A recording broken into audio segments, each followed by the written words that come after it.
রোহিত, চলো আজ শিং কাবাব খেতে যাই। ভাই, আমাদের ফুটবল ম্যাচের জন্য দেরি হয়ে যাচ্ছে। ঠিক আছে, চলো প্রীতি, আমরা কোনো অন্যদিন কাবাব খেতে যাব। পরের দিন আমি স্কুলের অনুষ্ঠানের জন্য রোহিতের কাছে সাহায্য চাইতে গেলাম।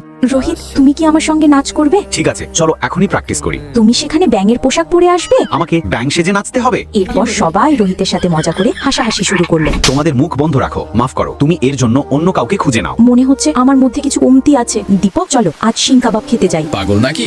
এত বৃষ্টিতে কে কাবাব খেতে যায়? যেতে না চাইলে বাজে কথা বলো না। কিন্তু কিছুক্ষণ পরেই দীপক শিং কাবাব নিয়ে আমার বাড়িতে চলে আসে। তুমি এখনো কি ক্ষুধার্ত আছো? তুমি আমাকে কোথায় নিয়ে যাচ্ছ? তোমার কাছে হাত জোড় করছি, আমার সঙ্গে মঞ্চে চলো। আমাকে একা ভয় লাগছে। আমি মঞ্চে উঠতে পারবো না। আমি জানি তুমি একাই সব সামলে নেবে। স্বাগত জানাই মিস প্রীতিকে। মঞ্চে ওঠার পর আমি ভীষণ নার্ভাস হয়ে পড়েছিলাম, তাই উল্টো পাল্টা করে ফেলছিলাম। ঠিক তখনই একটা ছেলে ব্যাঙের পোশাক পরে আমার সাহায্যে আসে। তারপর আমরা দুজনে মিলে দারুণ নাচ করি। শেষে আমি তার মুখ দেখি। দীপক, এটা তুমি?